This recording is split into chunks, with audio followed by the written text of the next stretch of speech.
Today let's do a tier list for Genshin Impact. The traditional S, A, B, C, and D categories don't tell us enough. I think we should make more categories and explain how someone might end up in them. The highest group will be the top 5 category. 5 to represent the best the game has to offer, no more, and no less. It is meaningless to give too many people the top rank. This cheapens the value of the rank, and we are not trying to be nice. Someone has to win the contest after all. Universalists are not necessarily stronger than specialists, but have a wider variety of strategies, teams, and situations where they perform well. A specialist can best a universalist, but only within their narrow niche. I value flexibility, so universalists will be in a higher tier.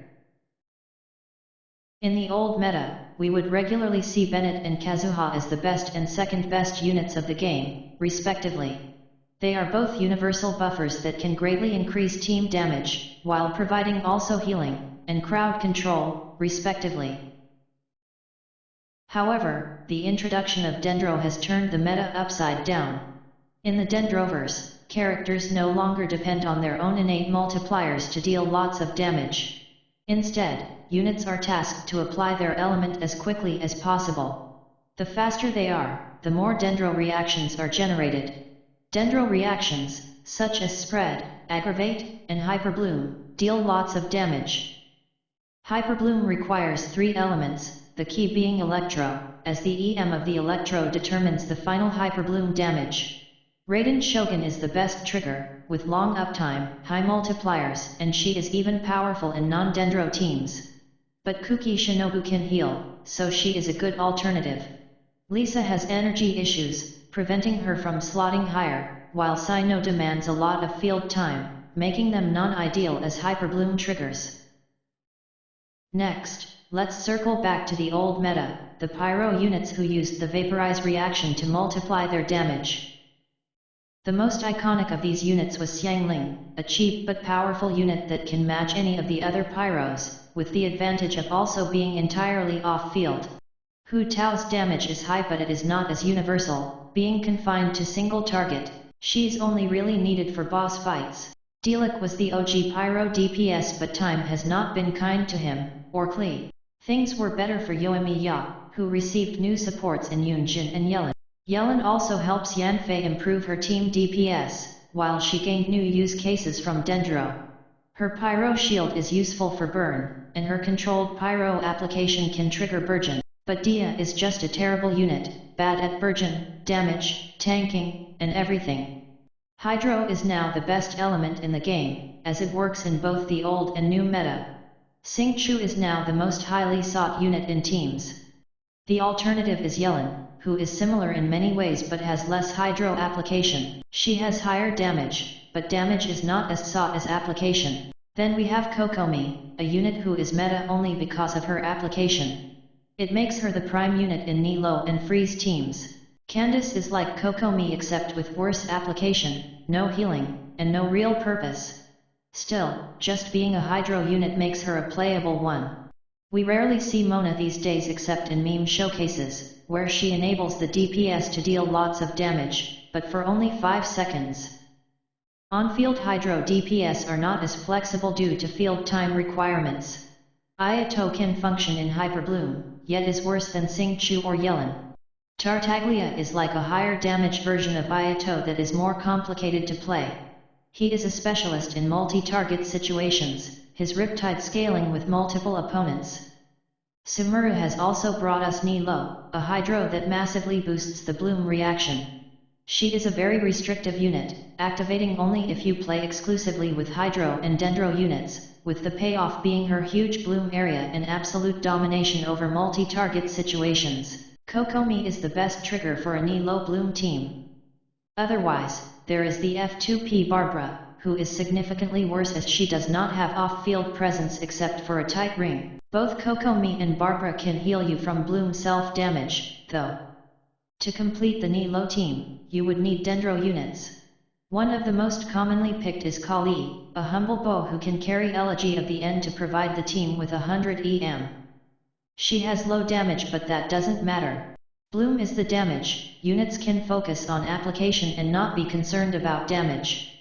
This is what the new meta is about. I will discuss the Traveler later, as he or she is multiple persons.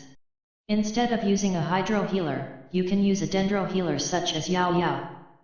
Unfortunately, Yaoyao requires field time and thus is less flexible than Collei. To get the same effect but off-field, it is better to use Baizhu. Baizhu provides periodic shielding, a Bloom damage buff, and healing. Kaveh is another contender for Bloom teams, but aside from his beautiful architecture animations he doesn't offer much. The future unit, Kirara, is more promising, as she brings a very big shield and has some use cases in Spread and Aggravate. Speaking of Spread and Aggravate, these are new Dendro reactions that add extra damage every time you apply Electro or Dendro. The fastest applier is Fiscl, who also generates Electro energy and is entirely off-field. Miko is the same, but aligned toward multi-target. Keqing is an old unit that got massively boosted by Aggravate. The same cannot be said for Kujo, who is still tied to the old meta way of thinking. Buffing raw damage multipliers is not sexy anymore, so she has dropped to mid. But Beidou is still a good sub DPS, one that specializes in two target situations. She can finally be used alongside Raiden now. We still don't know what to do with Dori, who's just a funny girl who sits on a balloon. Let's consider Dendro DPS instead, who use the Spread reaction instead of Aggravate. Tighnari is a specialist in single target. He is not as powerful as Al-Haytham, who has both higher damage and AoE.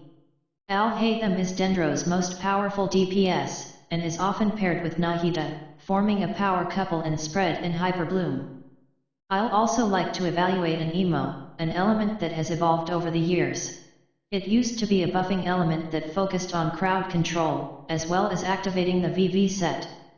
The Anemo Archon is no longer as broken as he was, since many mobs in Spiral Abyss are now immune to his wind pull effect. Jean has remained the same, a healer with not many meta teams, since it is usually better to play Anemos that crowd control instead of Anemos that heal. Saryu is very much like Jean, but her usability has gone up due to burn synergy and the new ocean-hued clam set. She's a proper sub DPS now. Sucrose is pretty friendly with the new Dendro meta, as her EM can be handy for Dendro teams. She can even buff Dendro units with a Hakushin ring. Then we have the pretty controversial Pharazin, who buffs an emo units and shreds an emo resistance. She relies a lot on unlocking Constellation 6, making her an expensive unit. But her release has made Xiao playable again, solving his energy issues and turning him into a monster DPS, especially in multi-target. Xiao is even better than the Wanderer, whom Pharazin was originally intended to support. The Wanderer is a flyer more valued for overworld exploration than performance in the Spiral Abyss. He has fast attacks, but isn't particularly powerful. Lastly we have Heizu, who isn't taking Sucrose's slot anytime soon. He adds nothing as an on-field 4-star DPS. The Cryo element is almost a forgotten one. Freeze only works sporadically these days, and it doesn't interact with Dendro. Still, Ayarka remains strong, because she was strong before. We can't say the same for Gunyu, who was once the goat of Genshin. Now Cryo is just a meme element like Eloy. Even though Gunyu remains a very flexible DPS with both freeze and melt available, she got worse over time. Her Morgana team rarely works these days. Shenhe as a dedicated cryo buffer has suffered alongside her element, and her energy is also terrible. She's bad with Farf since building crit rate on her sacrifices attack. Nothing new to add about Rosaria and Kaya. They didn't improve, but Gunyu dropped to their level. Chongyun is selling a product nobody wants since cryo isn't sexy. Layla's shield is good, but Zhongli shreds her. The only cryo to improve her standing is Diona, as her EM buff earns her a spot in Hyperfridge. Another forgotten element is Geo, which was worse than cryo even before getting neglected. It has only one reaction, Crystallize, which is useless, because Zhongli exists, and his shield is better than the reaction. The Geo DPS units are not amazing, they have passable damage, but run into trouble with shielded enemies. They also force you to commit to triple Geo, because of Goro, and because of severe energy costs. Noelle is a promising tank DPS healer, but unfortunately her clear times are poor without very high investment. She also makes zero energy on her own, so you need to be careful not to lose burst uptime. Then we have Ningguang, who doesn't even scale with the defense stat of Geo. An orphan in an orphan element. Yunjin, an NA buffer without any top-level teams.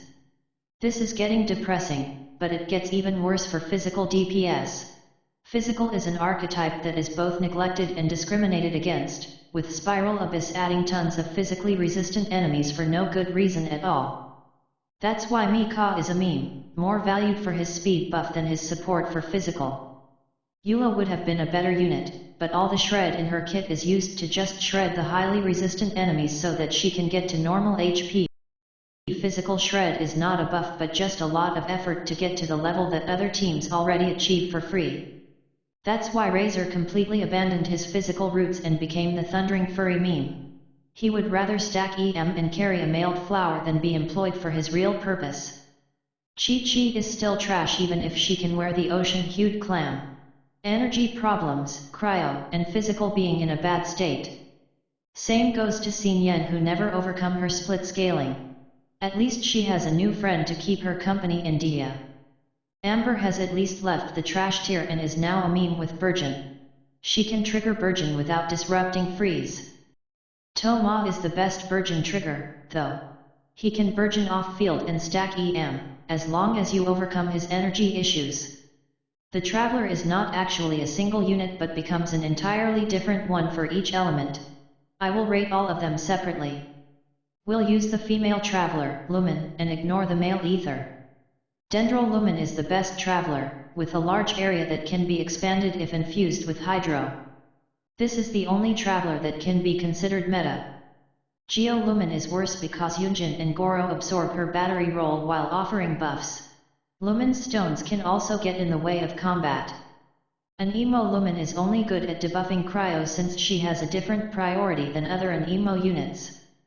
But Electro Lumen is basically unusable. She is a battery that only works if you have another battery to battery her battery. In conclusion, the Traveler is a multifaceted character that can range from good to utter trash.